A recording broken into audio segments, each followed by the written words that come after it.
Good evening, and thank you for joining us for the last event in a series of 4 Terra lectures in American art. This series is sponsored by the Terra Foundation for American Art, which is dedicated to fostering the exploration, understanding, and enjoyment of the visual arts of the United States for both national and international audiences. In collaboration with the Department of the History of Art at Oxford and Worcester College, the Foundation grants an annual fellowship to a leading scholar in American art. Amy M. Mooney is the Terra Visiting Professor for 2019-2020.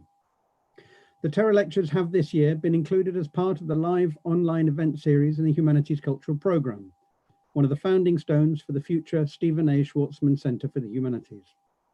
My name is Wes Williams. I'm Professor in French Literature, based at St Edmund Hall here in Oxford, and I'm also the Knowledge Exchange Champion at Torch, the Oxford Research Centre in the Humanities. We at Torch are delighted to be able to host this lecture series, particularly on this vitally important topic, one which has become in recent weeks especially salient. Throughout this evening's lecture, if you have any questions, please feel free to add them in the YouTube chat box, and we will do our best to answer as many of these as part of the session in about 45 minutes or so after the lecture. Do get your questions in early though, so that we can gather them together in good time for the discussion. We're delighted that this lecture will be introduced and chaired by Professor Geoffrey Batchen. Geoffrey holds the Professorship of the History of Art in the Department of History of Art and the Faculty of History. He's also a Fellow of Trinity College.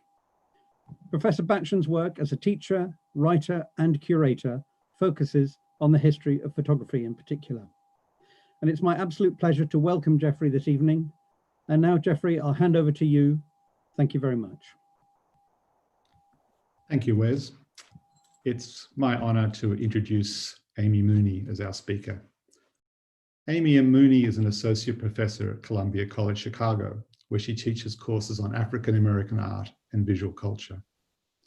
Her publications include a monograph on the Chicago painter Archibald J. Motley Jr., part of the David C. Driscoll series on African American art, was published in 2004, which has also made contributions to anthologies and catalogues, including Beyond Face, New Perspectives in Portraiture in 2018, Archibald Motley, Jazz Age Modernist in 2014, Black Is, Black Ain't in 2013, and Romare Bearden in the Modernist Tradition from 2009.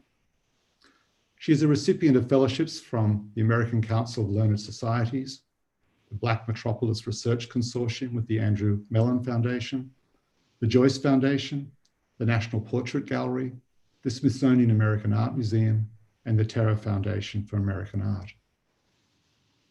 In collaboration with the revered photography historian Dr. Deborah Willis and the Museum of Contemporary Photography at Columbia College, Amy recently launched a digital humanities project, Say It With Pictures, Then and Now, that recovers and critically examines the work of Chicago's African American photographers from the 1890s into the 1930s. As part of the Terra Foundation's Art Design Initiative, this project will generate an exhibition and catalogue that brings to light Chicago's contributions to the formation of modern Black subjectivities. During her tenure as the Terra Foundation Visiting Professor of American Art, she's been completing her second book, Portraits of Noteworthy Character, Negotiating a Collective American Identity, a project that investigates the social function of portraiture. The book is forthcoming with Duke University Press. Amy, with that, I hand over the screen to you. I'm looking forward to hearing what you have to say. Thank you so very much, Jeff, for the kind introduction, and much appreciation for all of those who are joining us today, and greetings from the Provost Lodgings here at Worcester College. I am very much looking forward to our discussion, and I'd also like to take the opportunity before I begin to express appreciation for my colleagues in the Department of the History of Art at Oxford and at Worcester who have so warmly welcomed me. And I'd also like to offer profound gratitude to the Terra Foundation for American Art and to Columbia College Chicago for supporting such opportunities, as well as to the Oxford students with whom I have been so privileged to work with. Finally, I'd like to also express my sincere appreciation to the colleagues at Oxford's Research Center for the Humanities for providing the platform for this evening's live stream. This is the last of the 4-part lecture series drawing from my forthcoming book, as Geoff said, Portraits of Noteworthy Character, Negotiating a Collective American Identity. And in this, as you have seen probably through the whole series, I'm exploring the central role portraiture played in fostering social change in the United States, as progressive individuals and institutions relied on its cultural capital to further their political ideologies. For this final lecture, I focus on an exhibition generated by the Harmon Foundation in 1944 called Portraits of Outstanding Americans of Negro Origin. This group of more than 50 portraits toured the United States for nearly 10 years with the intention of not only celebrating the contributions of African Americans, but also modeling social integration and the possibilities of civil rights. Considering the aesthetics and logistics of the exhibition, I'll explore the ways in which the philosophies of Alain Locke informed the optimistic belief that the experience of the portrait could generate social change. In order to understand how this exhibition impacted US perspectives through portraiture, I'm going to begin briefly by examining its central figures that realized it, Mary Brady and Alain Locke, as it's through their interactions that the exhibition comes into being. I will then consider the strategic objectives of the exhibition and the artists that they selected to paint the portraits, and finally, how the experience of viewing and participating in the portraits of outstanding Americans of Negro origin played out in the media. Along the way, I'll introduce close reads of a handful of portraits with the promise of more and further complete consideration in the book. This chapter builds upon the groundbreaking scholarship of Talisa Fleming and Dr. David Driscoll as presented in their 1997 exhibition, Breaking Racial Barriers, one of the many examples of how the Smithsonian National Portrait Gallery supports the investigation of American identity. This venerable institution played a significant role in the commissioning and organizing of the Obama portraits that have served as a point of departure for this lecture series.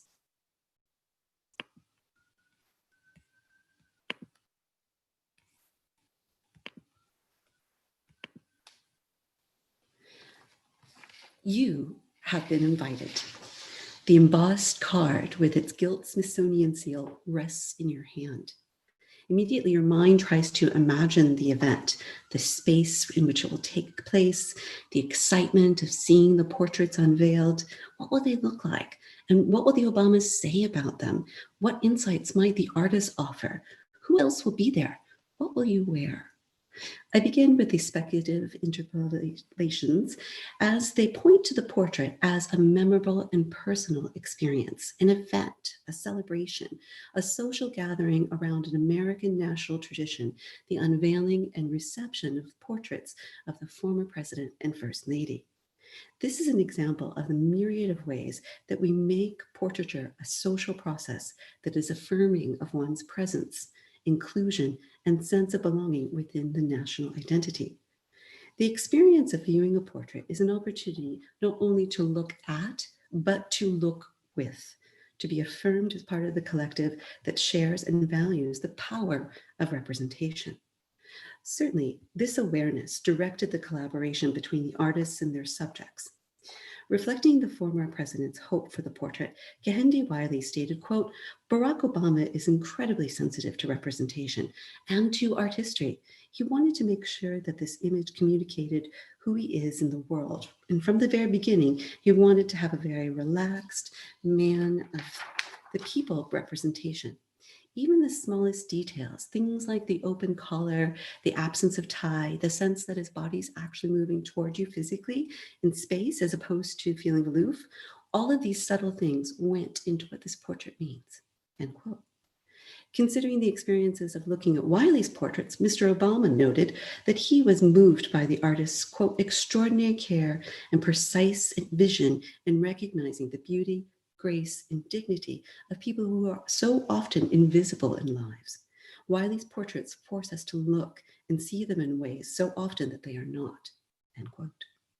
Similarly, Amy Sherald's approach to portraiture seeks to shift how and who we see. As she states, quote, "I paint American people and I tell American stories through the paintings I create. My approach to portraiture is conceptual. Once my paintings are complete, the model no longer lives in that painting as themselves. I see something bigger, more symbolic, an archetype, end quote. Mindful of this transition from self to collective, in her remarks at the unveiling of the portrait, Mrs. Obama said that she was, quote, thinking about all the young people, particularly the girls and girls of color, who in years ahead will come to this place, and they will look up and they will see an image of someone who looks like them hanging on the walls of this great American institution. I know the kind of impact that this will have on their lives because I was one of those girls, end quote. As per Mrs. Obama's remarks, portraiture inherently is an investment in the future, as it presumes that there will be an audience to experience and witness its material presence. Her words allow us to consider the conceptualization of futurity as theorized by scholar Tina Campt, who describes it as an imperative rather than a subjunctive, as a striving for the future you want to see right now in the present. Such an urgent vision informed the unveiling of another exhibition of portraits more than 70 years ago and reverberates with the remarks made by Howard University professor Alain Locke. As the keynote speaker for the closing of an exhibition of portraits of distinguished citizens of Negro heritage in 1946, Locke interwove his philosophical beliefs on critical pragmatism and cultural pluralism into his remarks. With an audience of over 1,000 crowded into the auditorium of the Chicago Historical Society, the professor shared his deeply held conviction that this exhibition presented the opportunity for transvaluation, affording a substantive shift in the personal values of viewers that would inform their social, political, and cultural actions. Persuasively addressing a multiracial audience, Locke posited that the experience of Black subjectivity as represented through portraiture could change the personal values that informed racism and xenophobia. He argued that through the artistic portrayal of extraordinary African-American individuals, such as labor organizer Asa Philip Randolph, opera singer Marian Anderson, and sculptor Richmond Barthé, perception itself could be reformed and inculcated toward an appreciation of diversity, equity, and inclusion for all those who experience the exhibition. For Locke, the portraits of African-American professionals like Judge Jane Bolin, pilot William Campbell, and author James Weldon Johnson were proof that, quote, the full gamut of accomplishments is opened up, that the whole psychological pressure of prejudice is lifting, and that there's no longer a completely blocked path for us in any line or accomplishment, end quote.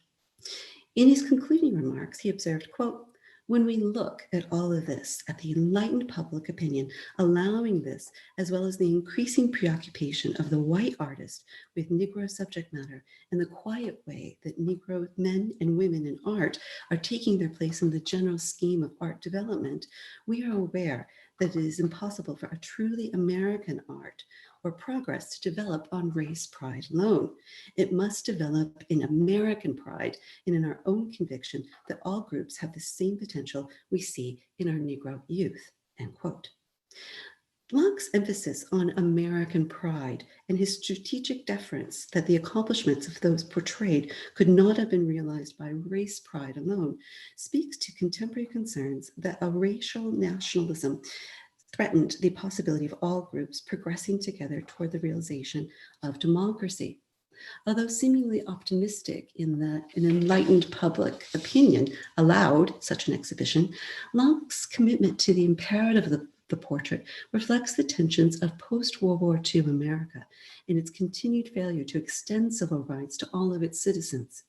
In referencing the quiet way of art creation and appreciation to achieve a more egalitarian society, Locke sought to assuage in general anxieties over the escalating degree of violent racial conflict as African-American soldiers returning from serving their country were only denied basic civil liberties. This tempered prescription through which African Americans could take their rightful places reveals a deep belief that art, particularly the portrait, had the potential to generate a collective national identity that was inclusive and conscious of African American contributions. Locke reasoned that the mutual experience of valuing the portraits of African Americans, seeing, reading of their accomplishments, sharing appreciation with one another, would generate positive feelings and thereby pragmatically alter and impact behaviors. The circulating exhibition was part of the Portraits of Outstanding Americans of Negro Origin initiative generated by the Harmon Foundation, a philanthropic organization dedicated to recognizing and promoting African American achievements in the fields of fine arts, business, industry, education, literature, music, race relations, religion, and science. Founded by real estate magnate William H. Harmon in 1922, the foundation began with the stated purpose of, quote, encouraging and stimulating individuals to self-help, quote. Stressing the values of self-reliance and hard work, the foundation supported a wide array of programs that reflected contemporary thought on the purpose of art in society. For the foundation's director, Mary Beatty Brady, art was in service to society and played several roles. She believed that art provided evidence of social advancement and was a constructive use of leisure time, but most tellingly, through the working with advisors such as Alain Locke, she came to see art as a pedagogical tool that could end racial prejudice. Together, they planned an ambitious, multi-tiered program that included the creation of more than 50 portraits that traveled from coast to coast in the United States, as well as the development of extensive supportive materials, such as a portfolio of reproductions, lectures, photographs of the artist, and a film strip that were distributed to schools, churches, and community organizations across the United States. Portraits of Outstanding Americans of Negro Origin toured the United States for 10 years and was installed in museums, galleries, libraries, and community venues. By the foundation's account, millions of Americans saw the paintings in person and even more engaged with reproductions and educational materials, leading Brady to link the U.S. Supreme Court's landmark decision in 1954 to the end of segregation due to the impact of the portraits. Certainly, in retrospect, it's difficult to believe that such an assertion, yet commissioning and exhibiting so many large-scale portraits, and they range between 3 by 5 feet up to 3 by 4 feet. This just was simply without precedent. Their subsequent acquisition and positing within the Smithsonian National Portrait Gallery reveals much about the representation of Black subjectivity and its role in the formation of a collective American identity. Looking to the portraits to function in what they termed a social instrument for change, Locke and Brady understood that the honorific painted portrait communicated the status and importance of the subject, and thus could be used as a vehicle to transfer social capital to Black subjects who had historically been denied such recognition. Following the philosophies of progressivist John Dewey and pragmatist William James, they reasoned that the shared experience of a portraiture exhibit would prove to be unifying and mutually beneficial for anyone who attended. To ensure receptivity, Brady and Locke believed that the portraits had to adhere to an academic template, relying on the effect of a conceptual realism that actively challenged the irrational fears of racism. In essence, they sought to apply the lessons learned from the primers, the progressives, and the politics of respectability to generate the proper regard for African American citizens. The foundation encouraged two classically trained artists, Laura Wheeler Waring, who is African American, and Betsy Graves Renault, who is Euro-American, to paint portraits of African Americans who had either been recognized by the Harmon Foundation, received the Spingarn Medal for the National Association for the Advancement of Colored People, or had garnered a national reputation for their professional achievements. This pre-vetting ensured that the portraits were depictions of those judged to be respectable and contributing to the advancement of civil rights in America. Stage photographs of the artists were juxtaposed to form a sort of frontispiece for the portfolio of the portrait reproductions and demonstrate how from the beginning the foundation conceived of the propagandistic potential of its philanthropic efforts, modeling interracial cooperation between artists intent on the honoring of the selected African-American subjects. Neither Waring or Renault received financial compensation for the portraits. Rather, the artists were invited by the Harmon Foundation to create the portraits as a means of furthering their own careers, political agency, and commitment to achieving racial equality. Likewise, the subjects of the portraits were expected to give over their own likeness to further the cause and the promise of increased public awareness of their achievements. Since its 1944 inaugural debut at the National Gallery of Art in Washington, D.C., the exhibition was celebrated for its integrationist politics. At the time, James Herring, the director of the Howard University's Art Gallery, observed that, quote, the exhibition goes beyond the boundary of art into the realm of cultural and social relations, end quote. The launch of the project was sponsored by the U.S. Department of Interior and endorsed by Eleanor Roosevelt and Secretary Harold Ickes. Thus, for Herring, optimistically reflected, quote, the increasing consciousness of responsibility that the nation's leaders had developed toward the Negro in contemporary American life, end quote. Certainly, the conception and reception of the exhibition reveals a number of contradictions that are inherent to white philanthropical organizations that supported African-American artists during this period. In fact, throughout the foundation's 45-year duration, several artists condemned its segregated exhibitions and policies, citing them as patronizing and harming the development of professional Black artists.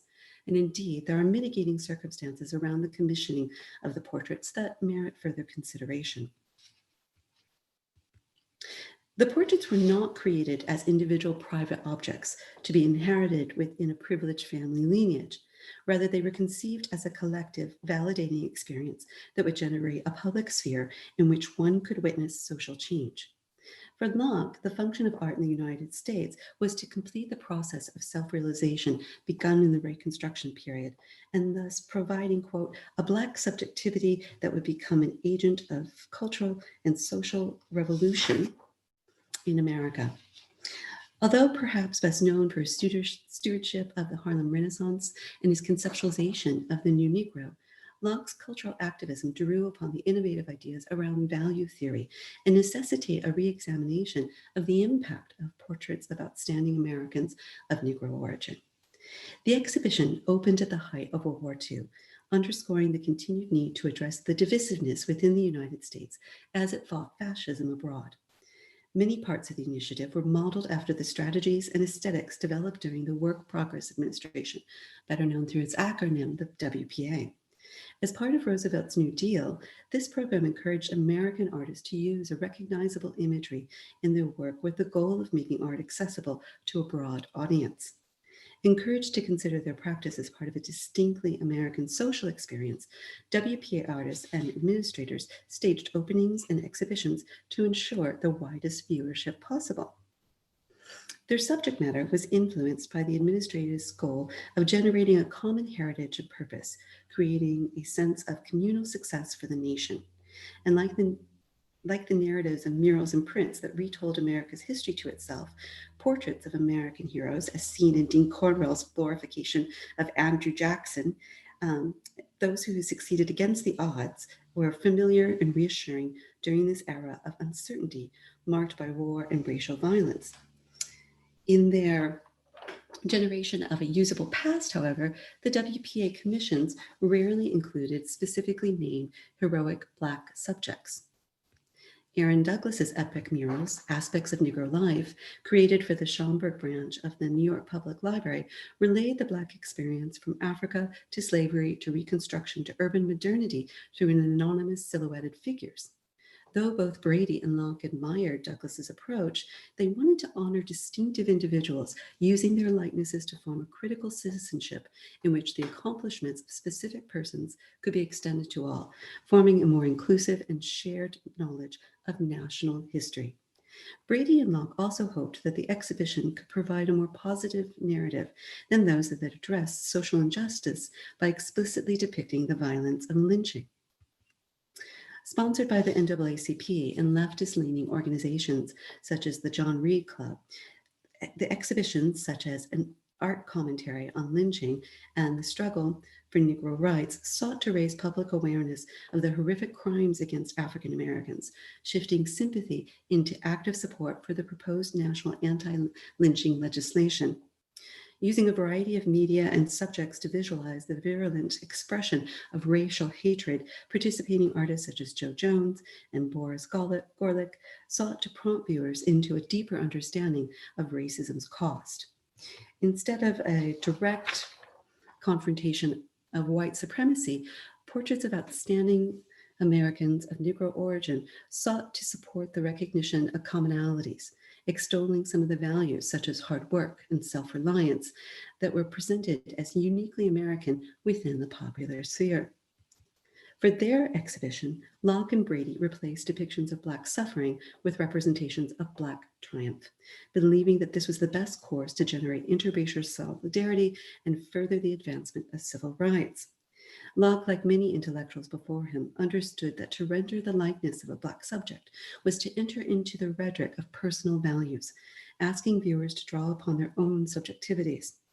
If the portrait could elicit emotional affinities, Locke reasoned that the attitudes and actions could then result in pragmatic consequences of social change, whereby the respect and admiration for those represented in the images transferred to all Black individuals. As the most long-term and central advisor to the Harmon Foundation, Alain Locke's lifelong inquiry into value formation serves as a framework to consider the commission, circulation, and lasting impact of the exhibition. During his graduate school studies at Harvard, Locke worked with a variety of scholars to hone his understanding of value theory, investigating the social context and psychological account of how values emerge in the human consciousness. And his synthesis of William James's pragmatic theory led him to understand the relationship between our daily world of practice and our world of value creation were bound through lived experiences. Through his teaching, scholarship, and cultural advocacy, Locke reasoned that if racial equality was going to be realized, it had to be experienced, and art was among the means to generate such an experience. The ideas of John Dewey also reverberated within Locke's intellectual circle, as he believed, quote, the moral function of art is to remove prejudice, to do away with the scales that keep the eye from seeing, and to perfect the power to perceive, end quote. Dewey advocated for a layered consciousness of looking, moving from recognition to perception. For him, the differentiation relied upon the degree of emotional interaction generated by the experience. Further, like Dewey, Locke, quote, saw the root of aesthetic consciousness in the emotions rather than the logical reflective knowledge, and called for an empathetic openness to our experience to realize the aesthetic dimensions of our lives, end quote. Following an axiology based on pragmatism that would build new knowledge from social experience, Locke and Brady sought to redirect the language of portraiture, believing that its conservative, staid academic approach would ensure the greatest legibility of the racial identity, accomplishments, and character of the sitter. In the portrait of famed educator Mary McLeod Bethune, for example, painter Betsy Renaud depicted her subject in a 3/4 length pose, standing near a curtain. And at the left, there's a painting of one of the first buildings at Bethune-Cookman College, and it's positioned directly above the educator's head as an indication of her dedication and founding role in this revered historically Black institution. Tilting her head slightly to the right, Bethune looks directly out at the viewer with a frank candor for which she was known. Renaud casts a spotlight on this subject to highlight her features, but the effect also creates a long shadow, symbolically indicating the depth and influence of Bethune's work and seemingly amplifying her presence in the portrait. At her right, in her right hand, she holds a cane that once belonged to Franklin D. Roosevelt, a reminder of her service in the president's Black cabinet, an informal group of prominent Black leaders that advised the president and his wife on how to ensure that African Americans benefited from the New Deal programs. In her nomination for a Harmon Award in the field of race relations, Bethune was cited, quote, not only as an outstanding woman of her race, but by general consent, one of the outstanding women of the world, end quote. As if echoing these words, Renaud included a globe directly in front of the sitter. Though a reference to worldliness merited by Bethune's influence, it's turned to show North and South America. And with the United States prominently outlined, it seems to project Bethune's national allegiance and diligent work toward integrating African Americans into American life. The overall effect of the painting is one of exaltation, presenting the formidable presence of a woman who, according to Alain Locke in his biographical sketch that accompanied the portrait, quote, has dared to cross the frontiers of hatred and rise above the misunderstandings and prejudice, end quote. Renaud's sensitive portrayal makes visible Locke's assessment of Bethune's character as being, quote, endowed with a great spirit of service to her own people and a great faith to herself and human nature, quote. Moreover, the honorific painting counters a contemporary racist biographical account that described her as, quote, large, black, full-bosomed, and strong-limbed, evoking the long-standing stereotypes to which Black women were subject. These reductive words were penned by Edward Embry, the president of Julius Rosenwald Fund, a philanthropic organization that funded schools for African Americans in the rural South, and denote the extent to which Euro-Americans unconsciously perpetuated the very bias that they purported to be working against, and is especially heinous as he concludes his biographical summary on Bethune by stating, quote, she does not fall into anybody's fond picture of an old Southern mammy, end quote. Even in his attempt to celebrate her substantive accomplishments, Embry reifies a demeaning and misogynistic trope. In contrast, Renaud's portrait depicts a professional woman, elegantly dressed with gleaming brown eyes. The artist carefully modeled her skin to reflect the light, using a broad palette of brown, purple, and pink tones to capture the highlights on her facial features, refuting Embry's essentially read of her skin color as, quote, coal black. Highlights also fall on Bethune's dark suit, suggesting the richness of the fabric and its flattering drape. And for each portrait that she contributed to the series, Renaud carefully recorded the sitter's likeness in a realistic yet idealized manner, eschewing the racist stereotypes that even those who believed they had good intentions harbored. Contemporary reviewers praised the portrait, noting, quote, as a delineation of character, few paintings can equal the understanding and human sympathy shown in the face of Mary McLeod Bethune. The dusky gray purples of her skin are enriched by the deep purple of her dress, and the dark clad figure makes a forceful contrast with the light background, end quote. The writer's evocation of understanding and human sympathy are of particular note, for this underscores the expectation of portraiture to foster connections between the viewer and the represented subject. Given the racial stratification of the era, the reporter's response to the painting models exactly what Locke and Brady hoped for, that the experience of seeing African-American subjects through the venerable tradition of formal portraiture would provide alternative ways of feeling toward the subject. Not as merely serving as a counterexample to the stereotypes of visual culture, these portraits also modeled a different mode of consciousness. By extolling the accomplishments of the sitter and insisting on the recognition of their humanity, the portrait's programming and supportive materials demanded that viewers value the sitters. Later in his writings, Locke argued, quote, value reactions guided by emotional preferences and affinities are as potent in the determination of attitudes as pragmatic consequences are in the determination of actions. In the generic and best sense of the term pragmatic, it is as important to take stock of one as the other, end quote. In his survey of the history of fine art and portraiture, Locke took stock and called out, quote, the blindness of the Caucasian eye, as it could not see beyond a half-caste psychology that distorts all true artistic values, end quote. With few exceptions, he noted that African-American subjects were cast in servile roles, positioned along the periphery and rarely portrayed as accomplished individuals. Moreover, Locke recognized that many artists, such as Sidney Mont, had not really developed the technical skill to render the variety of pigmentation and the subtle value of black skin, end quote. Postulating that social conventions stand closer guard over painting than most of the other arts, Locke argued that a new school and idiom of Negro portraiture would be particularly significant. Far too often, he observed and said, social conventions generated objectionable caricatures and negatively impacted the Black psyche. In realizing an entire gallery of honorific, larger-than-life portraits of African-American subjects, Locke saw an opportunity to shift the narrative of American art and history. And by applying the values associated with portraiture, such as status and veneration, Locke reasoned that the exclusionary apparatus could be appropriated and re-articulated as part of an enabling formation.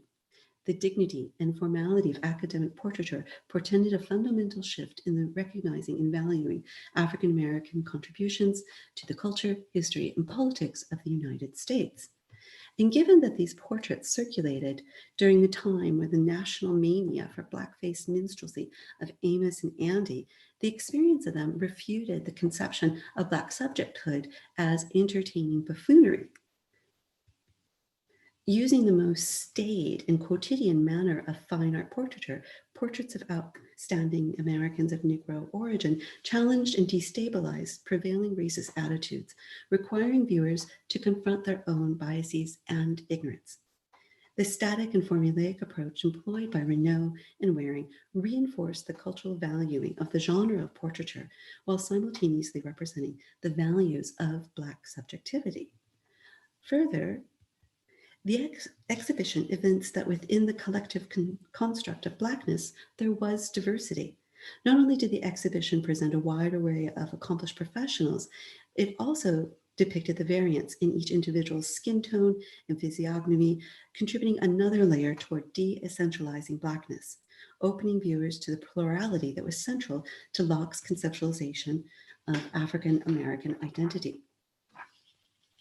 In short, Locke believed that the Harmon Foundation could have a broader impact on dispelling racial prejudice by literally bringing Americans face to face, creating an opportunity for the negotiation of the past as well as the possibility for the future.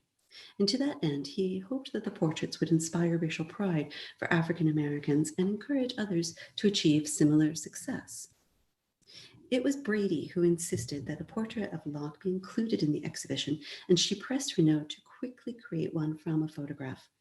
Casually smoking a cigarette while seemingly lost in thought and wearing his Oxford jacket, Locke is depicted as a scholar and a gentleman. As in many of her portraits, Renaud positioned the sitter against a plain background, ensuring that the viewers focus on the subject's face. Only a small stack of books at the left gives clue to the numerous publications that Locke had authored by this time in his distinguished career. The creamy yellow hues on the wall behind the figure contrast with the warm brown tones used to render his skin, creating striking shadow and light effect that emphasizes the shape of Locke's prominent forehead, a convention in portraiture that visualized the subject's intellectual pursuits. Yet it's telling as to the character traits that viewers ascribe to this portrait of the first African-American Rhodes Scholar and the first graduate with a doctorate in philosophy from Harvard University. Writing the original exhibition label for the portrait, media expert and educator Lyman Bryson directed viewers to consider all of the philosopher's accomplishments secondary to his purported forbearance and tolerance, writing, quote, "He has mastered Western thought and can teach the most subtle doctrines of the philosophers. And as a critic of the arts and life, he has earned the gratitude of all lovers of clarity and beauty. But his greatest is in the magnanimous patience with which he waits for the rest of mankind to discover what his race has done and can do in the future." Unquote. The idea that Locke waits with magnanimous patience is not only mischaracterizes his constant advocacy for racial progress, it also reveals the desire for African Americans to accept and tolerate Jim Crow policies and the continued denial of their civil rights. In the portrait, there is a dynamic tension within the figure that counters Bryson's assertion of acceptance and stasis. Locke pushes his elbow back on the desk behind him, yet leans forward toward the viewer, hugging his hand to his torso in such a way that it pushes his jacket open, revealing a dark vest beneath that contrasts with the white of his jacket and shirt. When coupled with his brown tie, these choices seem more symbolic than sartorial. It's as if this philosopher's clothing signifies his constant negotiation between white and black, between what can be seen in the light and what must remain closer to the heart, cloaked by shadow. As a closeted gay black man, Locke constantly negotiated the expectations of the white heterosexual realms of academia and philanthropy. His family was among Philadelphia's Black elite and expected their son to live by the decorum of respectability politics. The presumption that this rigorous thinker and constant advocate possessed endless patience is to perpetuate the myth of Black benevolence toward and even tolerance of white ignorance and bias. Bryson's incongruous characterization exposes the complicated and often contradictory process of transvaluation. The copious exchange of letters between Locke and Brady attests to their mutual belief that art could and should affect social change. Yet at various points in their relationship, the two had serious conflicting perspectives regarding the existence of a racial art. By the 1930s, Locke expanded his argument for a racial art not only to be a continuance of African legacy, but also to recognize the unique experience of being Black in America. Locke biographer Geoffrey Stewart identifies this shift toward a, quote, decolonial view that contemporary Negro artists were so warped after internalizing European notions of white supremacy that they found it difficult to properly value what was valuable in their own traditions, especially the Black body itself, end quote. This shift informs Locke's essay, The Negro Comes of Age. The Negro Artist Comes of Age, written for the 1933 Harmon exhibition of works by African-American artists, in which he advances the idea that, quote, the psychological process by which the Negro artist became a subject by rendering him or herself in pictures, end quote, defines their relationship to society based on their own subjectivity. And this would allow for the transformation that was needed to occur for Black people as well as white people to see beauty differently and in new places, according to Locke. According to scholar David Driscoll, Brady saw herself as a facilitator, charged with the responsibility of encouraging and stimulating creative thought among school administrators, art teachers, museum personnel, and community leaders.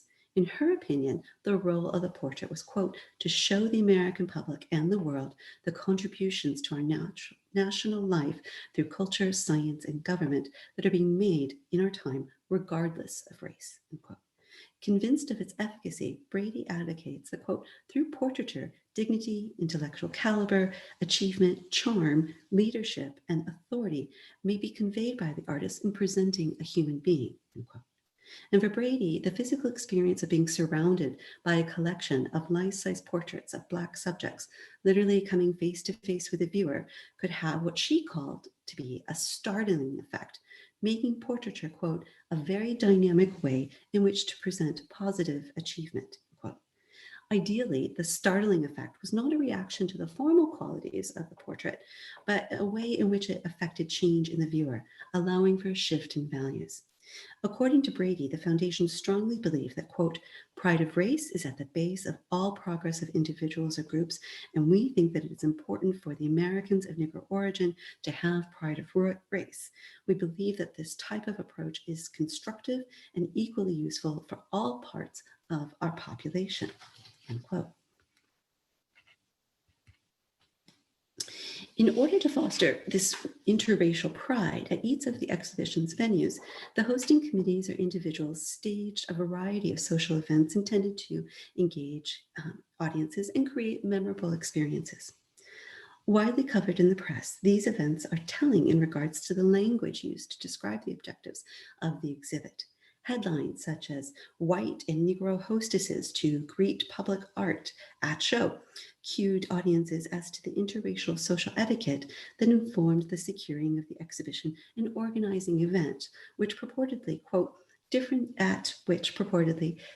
quote, differences of color were forgotten as members of the two groups mingled socially, chatting over fruitcake and tea or viewing the paintings together, end quote.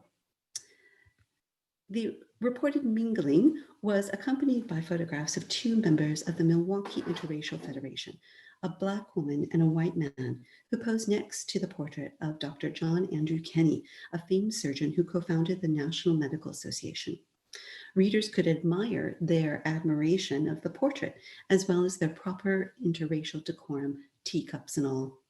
The very premise of the exhibition was to use the achievements of the extraordinary to affect the social status of the ordinary, which, as we have seen, was a central component of the etiquette texts and illustrations that were examined in earlier lectures.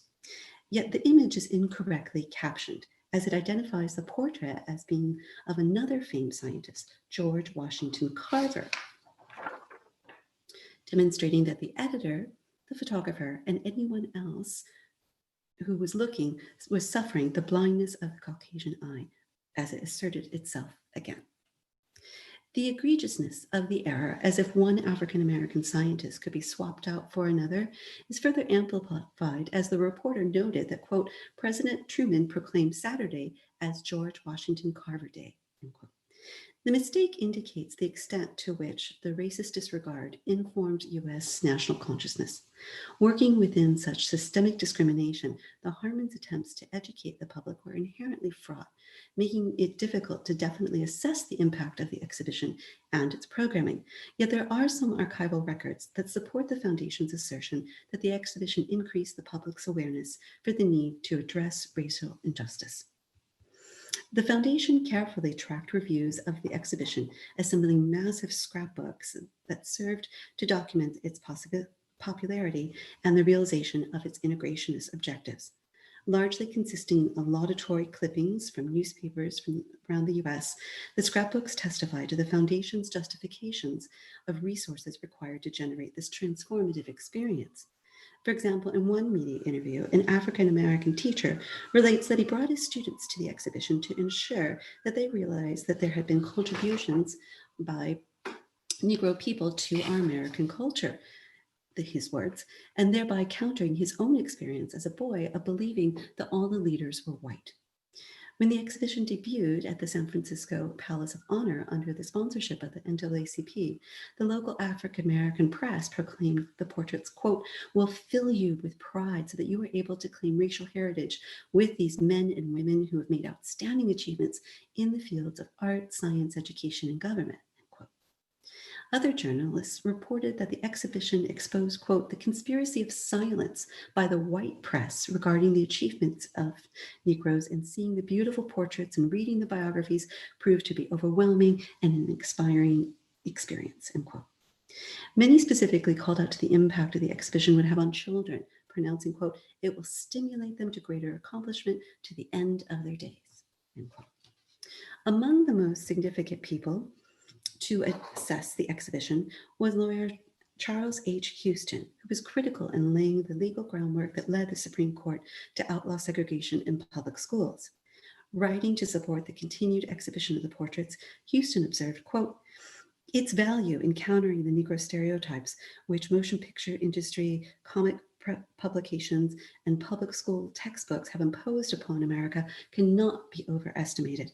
These stereotypes have given America and the world a completely unrealistic and degraded estimate of Negroes, which totally unfits the white people affected from dealing with Negroes on an intelligent basis, end quote.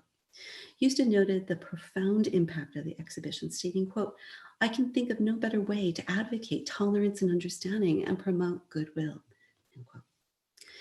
To ensure accessibility of the portraits beyond the constraints of time and place, the Harmon Foundation created numerous ancillary materials, including sets of photogravure copies of 23 of the portraits. The advertising leaflet positioned these portfolios as, quote, something new in art and interracial understanding, quote, and recommended that they would be of use for libraries, clubs, schools, colleges, churches, and individuals. Further, the leaflet suggested that they could be used for, quote, programs on race and on Negro achievement, and as well as decor for your home, end quote. The copies of the portraits ensured the continual community engagement sought by the Harmon Foundation. And under Brady's guidance, the foundation followed the teachings of John Dewey, looking for art to personally affect one's life. Seeking to move beyond the expectation of art as, quote, simply a picture to hang on the wall, pieces of sculpture are something to look at, apart from life, she advocated that art should be a way in the call of life, end quote. Among the many programs that were generated to ensure the broadest audience engagement were culinary exhibitions that featured the portfolio of reproductions. The Cleveland Public Library, for example, displayed black and white photographs of the portraits, along with books by and about the subjects of the portraits. Media coverage of the exhibition noted the impact of these efforts as viewers appreciated the accessibility of such displays and could adopt similar formats for their own schools, churches, and settlement homes. The reporter for the NAACP's Crisis magazine saw them as a more enduring means of affecting change, whereas, quote, the portraits in all their glory of color and vitality would only be there for a little while, end quote. Among the books included in the display was Alain Locke's terminal anthology, The New Negro. And as noted by the reviewer, interventions such as this brought a continuous and immediate charge to recognize, quote, the beauty of human dignity and worth, that common good may be found for all men, no matter what their race or creed, end quote. Each form of reproduction removed viewers from the experience of the unique characteristics of the paintings, altering their impact in terms of scale, color, and material. Yet despite losing aspects of the physical aura, the resulting images increase the potential for the dialectical process of value transformation.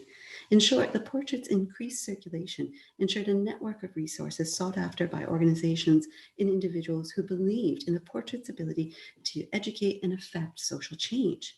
Within the Foundation's archives, there are numerous requests from a broad range of institutions and persons seeking materials and advice on how to best engage in interracial and intercultural work.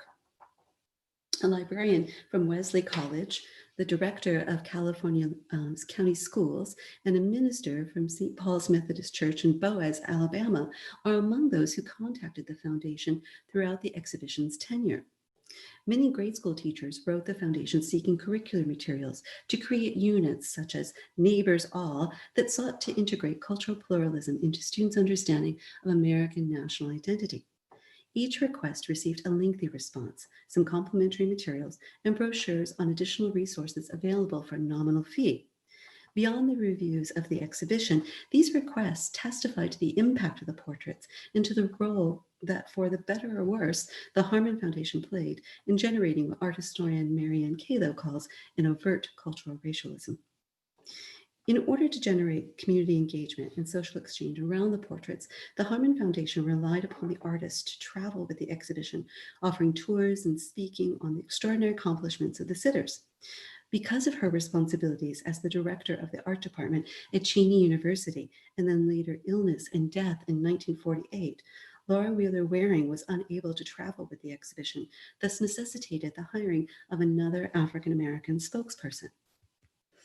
Bella Taylor McKnight, the executive secretary of the Cleveland branch of the NAACP, was tasked with, quote, promoting this exhibit as a springboard for a broad range of community adjustment along interracial lines, end quote.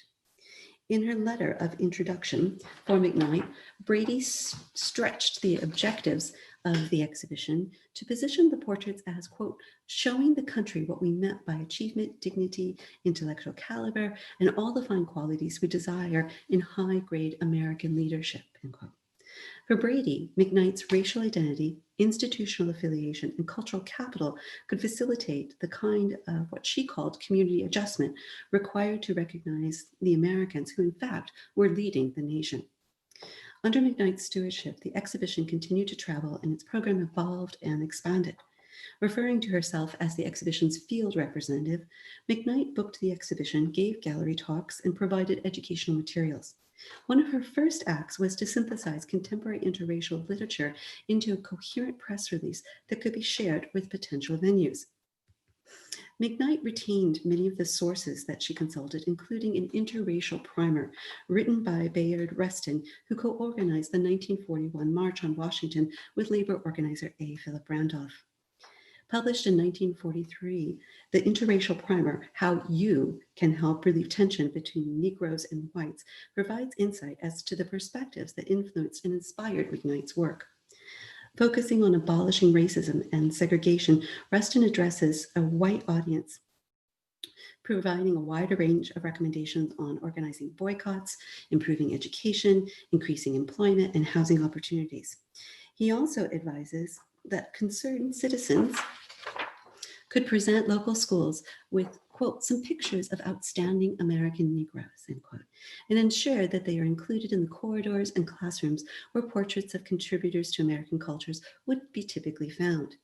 The recommendation is accompanied by an illustration that depicts two little girls, one white and one black, holding hands and regarding portraits of African Americans, a suggestive foreshadowing of the staging that would become Portraits of Outstanding Americans of Negro Origin. Perhaps, though, the most telling response to McKnight's efforts comes in the form of testimonials from white students at DeVille Bliss High School, where McKnight addressed a packed auditorium as part of an outreach programming while the exhibition was on display at the Museum of Art in Toledo, Ohio. Their comments, when coupled with the media coverage that emphasized her charm and social grace, make it apparent that McKnight's presence itself was critical to the engagement with the exhibition, as she was perceived as its living embodiment. One student wrote that McKnight herself was an exemplar, appreciating, quote, that she got across the great things the Negro race has accomplished for the good of our country, quote. The student goes on to assess McKnight's performance, noting that, quote, she had good poise and she was dressed stylish, and hence she could talk and keep you interested, end quote. Though the student's tone remains respectful, perhaps maybe even admiring, her evaluative gaze recenters whiteness as the arbiter to whom civil rights should or should not be extended.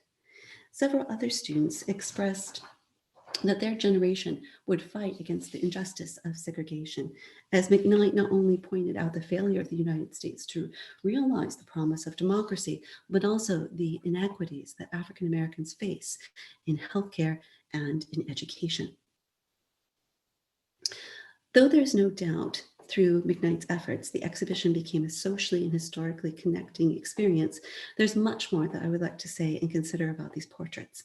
But in the interest of time, I need to conclude, and I want to leave you with a provocative comparison. On the left, you have a staged press photo of Renault with a racially mixed group of school children regarding a portrait of Jane Matilda Bolden, who became the first Black woman to be appointed a judgeship in the Domestic Relations Court of New York City.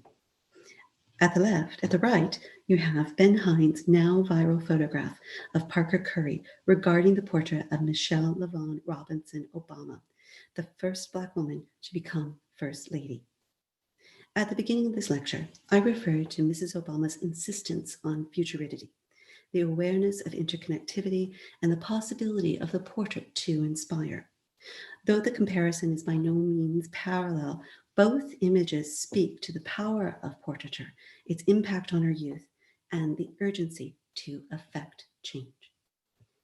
Thank you so very much for listening. I look forward to your questions, and I would now like to invite Professor Jeff Batchen to join me.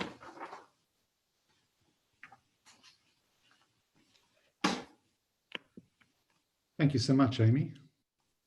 I have to say that listening to today's lecture, but all four of the lectures, it's kind of refreshing to see you addressing directly the relationship of race and portraiture at a time when this issue is, of course, at the forefront of world debates.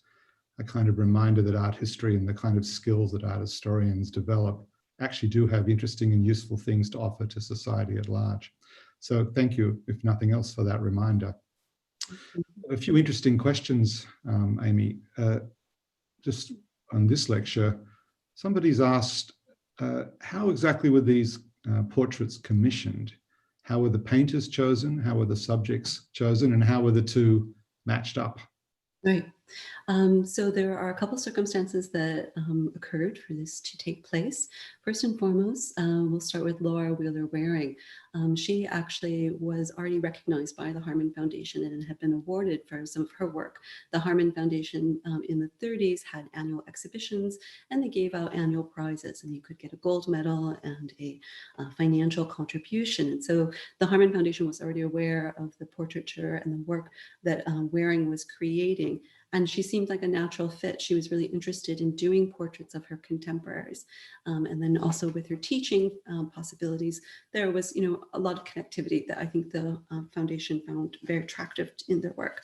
For Betsy Grace Renaud, she was recruited. She actually was too working as a portraitist, and she meets Brady, and then the two of them connect, and they wanted to deliberately bring together a white woman and an African-American woman. So this idea that they were going to go back and forth between the two of them was really important to the idea. As I said in the lecture, the commissions were selected by Brady and Locke and drawn from either the awards that the Harmon Foundation had already recognized for people who had contributed, or from some of the other associations that likewise were devoted to achieving civil rights, like the NAACP.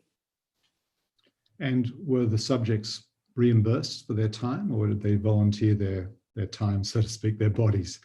The subjects were not reimbursed. They definitely were giving themselves over in terms of their likeness.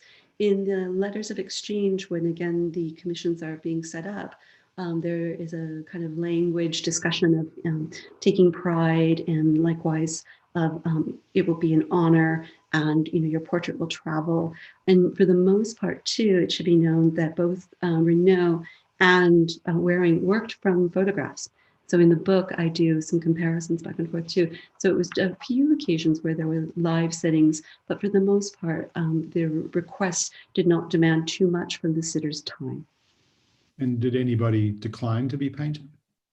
I'm not sure. That's a really interesting, I have not come across that in any of the correspondence. It's, quite copious. So that would be an interesting question. I mean, I was wondering if there was any evidence of response from the sitters themselves. I mean, you gave us a bit of a sense of Locke's position on portraiture in general, but do we have any direct evidence that they liked or disliked the way they were portrayed?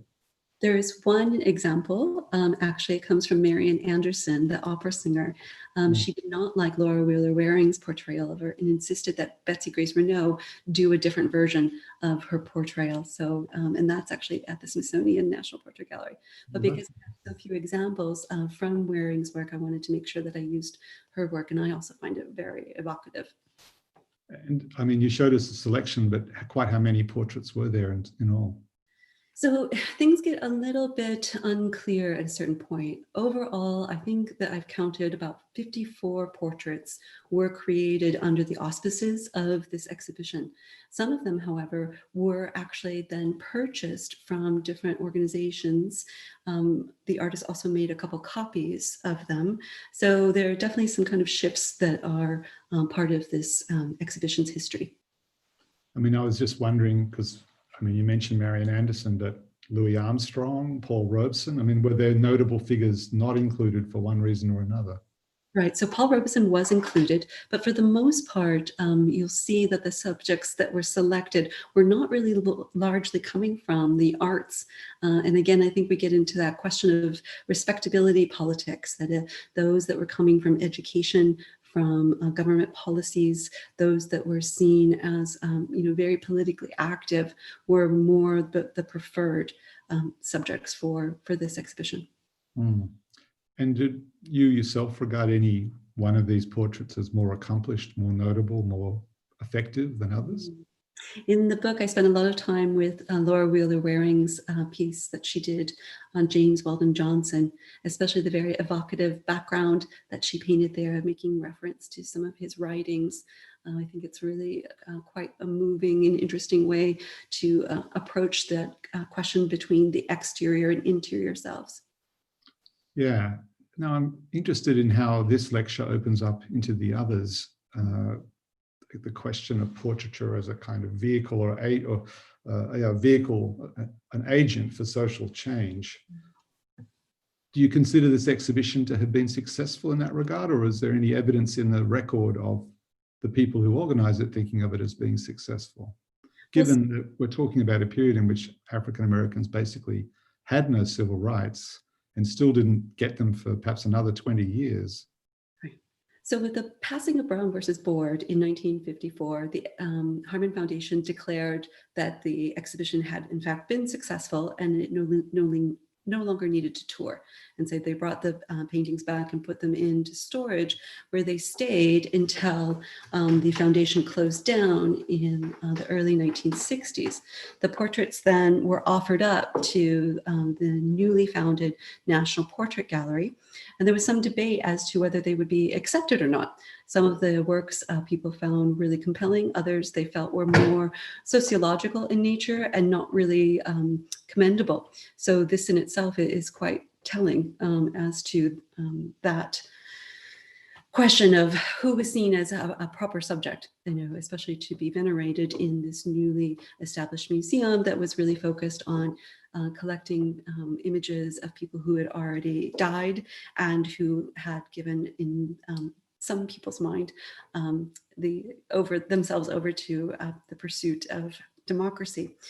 So it's a telling moment, to say the least. When I think about these portraits in regards to the arc of the book, one of the things that I'm constantly trying to work through and to think about the kind of advocacy of portraiture is how we are taught to look, and that how that inculcation comes to us, how our values are shifted and how they can be impacted by a work of art. And I would like to think that if you have a memorable experience, something that is shared and confirmed, not just once, but again and again and again, it does have an impact on how you think or how you look at yourself and at others, and what your expectation of that looking could be. I see this especially, Jeff, in regards to contemporary artists and how they are using the portrait to kind of affect this change. Not only Kehinde Wiley, obviously, but and Amy Sherald, but I'm also thinking about, my colleague who has long worked at this, Dawood Bey. I think about the efficacy of Carrie Mae Weems, Titus Kapoor, Kerry James Marshall, Micheline Thomas. There's just a tremendous amount of individuals who are trying to use this figurative language to, again, rethink representation around the ideas of race and identity and gender, sexuality. I think it's really has a charge to it. It's interesting to hear you talk about that, because one of the tensions that, I was sort of aware of during the talk was this dynamic between, I don't know what you call it, conformism, integrationism, and avant-garde or contestation, between Black subjects being encouraged, even by their own leaders, to conform to proper bourgeois, respectable portrait conventions, and then framing the lectures with, say, Wiley's portrait of Barack Obama, which, that's an artist notoriously considered to have an African-American aesthetic. And within the tradition of presidential portraiture, that portrait contests that tradition by providing a quite different, not just in the sense that the subject is Black, but even the way it's painted is quite distinctive. Do you see that tension yourself between, let's call it, conformity and contestation? Is that the choice that African Americans have to face? I think that there's a tension of aesthetic that was quite purposeful in regards to Brady and Locke's thinking. So if they wanted to have this revolutionary, radical shift in people's thinking, they wanted to use a language that people were already familiar with. And it's not so much that the subjects were trying to conform to it. Instead, I think about it the other way. Think about it as the audience member who never before has considered Black subjecthood. And now here it is right in front of you. And so how do you conceive this? And instead, if your daily diet of visual imagery of African Americans is based on stereotype and caricature, that's how you see things normally. So this was actually a very different radical gaze to utilize that kind of visual language. And if we think about Wiley's work as well, remember, he's still using that language. Definitely, obviously, he collapses figure and ground. He's got so many dynamic innovations, as does Amy Sherald. Especially in terms of her use of the grisaille and flattening against the figure as well in terms of space. But I think that, again, both of them are working on the conventions of portraiture, the presentation of a presence that then we as viewers enter into negotiation with. And I think that that's what kind of is the tie that binds. Throughout the book, I'm not just looking at what people would traditionally consider to be a portrait, right? We spend a lot of time on visual culture, primers, illustrations, and the like. And what I'm trying to get to is that these are all part of a larger scheme of looking and that inform how we evaluate ourselves and others. And it's this evaluative part that I hope that we can affect some change in. I've had a number of questions sent in, Amy, about the philosophy of Alain Locke. But maybe we could sum it up. What do you think he would have made of Wiley's portrait of Barack Obama? I think he would have loved it by all means. I mean, definitely, as Geoffrey Stewart and many others have shared with us, Locke loved all kinds of patterns and innovations. He was quite the dandy himself. And so I think he would really love not only obviously having an African-American president, but I think the commanding presence and also the intricacy of the design, patterns, beauty. I think all of that would really be inspiring to him. Now, Amy, what about the future for you? I've got, I guess, a couple of questions. What the lectures have been sort of tracing a span from the 1890s up into the 1950s. Is the book, in the book, will you be going up to the near present as well? And then perhaps your time at Oxford, which I know has been somewhat constrained by current circumstances, but has that shaped your research or the way you're thinking about your research in any particular way? In terms of the book, I've got a couple options. I have to rewrite my introduction, which one is always off to do because when you propose, the book turns and takes different. It's always the thing you write last, I find. Yeah, exactly. So, you know, for the proposal, I needed to get it out there first. So I need to rewrite that. And very likely I might want to frame it within this contemporary moment. I don't know that I would necessarily use the Obama portraits for that. This worked for this lecture context. But I would definitely want to give some thought to how to bring it into a discourse around our contemporary selves and have the value of the past to be reflective in the work that we need to do now. In regards to being here at Oxford, it really just afforded the chance to dig in intellectually. It was such a pleasure to be able to teach a course that was exclusively focused on portraiture and work with a series of graduate students who were quite critical and keen to consider these same issues about representation and identity. Great. Well, I'm hoping we will leave a mark on you as you have left a mark on us. We're coming to the end of our time, so let me just first thank everybody who's been watching and listening, and especially those that have sent in questions. I'm sorry we couldn't get to all of them, but I'm glad we got to at least some of them. But most importantly, let me thank Amy M. Mooney, our speaker for today and for our last 4 lectures. Amy, it's been an extremely thought-provoking series and so timely, it's sort of uncanny how you have addressed a topic that is so central to contemporary debate. So thank you so much for leaving thoughts behind you. I think we'll be debating the kind of things you've been presenting for some time to come. And let me thank also on your behalf and on my behalf, all of the team at Torch that have made this series possible. We're very grateful for your assistance. And thank you finally to all the viewers at home for watching. We look forward to seeing you again when the next Terra Foundation lectures are presented. Thank you.